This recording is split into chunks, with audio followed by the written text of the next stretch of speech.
All right, in this video, I will go ahead and give you the answers to the previous three problems. In math, you have to work the problems out. You're not going to learn by watching. You have to actually get your pencil moving. So let's look at number 5.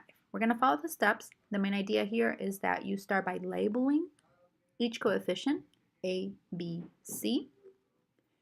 Step number 1, we're going to divide B by 2. My B is my -3, so I'm going to divide it by 2, and I get -1.5. However, I want to keep this as a fraction, so I'm going to just write -3/2. Done. Step number 2, I'm going to square the quotient. So I'm going to square -3/2 times itself, and then you'll see you'll get 9/4. And then I'm going to add that to my already existing trinomial so that I can complete the square. That's step number 3. And then I'm also going to subtract, keep your 10, but subtract the square. So subtract -9/4. And then simply simplify. So you can simplify by factoring out the first 3 terms into y minus 3/2 squared. And then you're going to combine that 10 and then -9/4. So you're going to have to find a common denominator there. So that means you have to multiply the 10 by a scale factor of 4/4. And that gives you 40/4, which ultimately gives you 31/4. So that's your answer.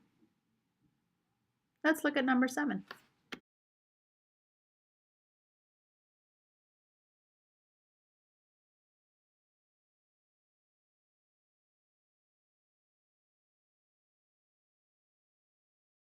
Step 1, I'm going to divide B by 2. B is -2/2, or -2/10, sorry. Divide that by 2. My answer is going to be 1/10. I'm going to keep that as a decimal. And then I'm going to square it. That's step 2. When I square it, I'm going to get 1/100. Then I'm going to add that square to my trinomial so that I can complete the square. Keep your 1.5, and then I'm going to subtract it. Subtract the square. The last step, you're going to simplify by factoring out the first 3 terms. Since you have a perfect square there of 0.01, you can simplify that. So it'll be z minus 0.1 squared. And then when you combine the 1.5 and the 0.01, you should get a 1.49. There's a big question here. When do I keep things as fraction and when do I keep things as decimals? Well, if you have decimals already in the original trinomial, you might as well just keep things as a decimal. But if you don't have a decimal, it's always advised to just keep things as a fraction. Let me move my steps down so I can work on the last problem, number 9, and give you the answers to that. All right, so we have fractions here, so I'm going to keep all my answers as fractions. Divide b by 2. Now, I have to divide a fraction by 2, so that means I have to multiply by the reciprocal. So it's going to be -3/4 times 1/2, which is -3/8. Step 2, you're going to square it.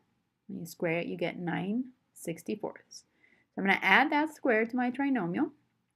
I'm going to write j squared minus 3/4 j plus 9/64, and that will complete my square.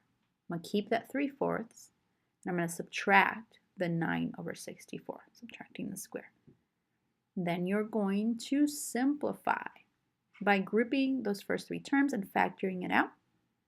You should get j minus 3/8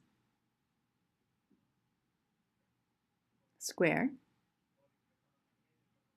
And then you combine the 3/4 that you had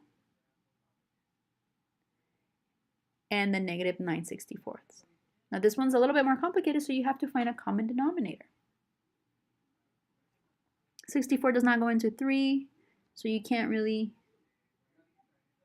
simplify and divide that. So the only thing for you to do is just find a common denominator. And in this case,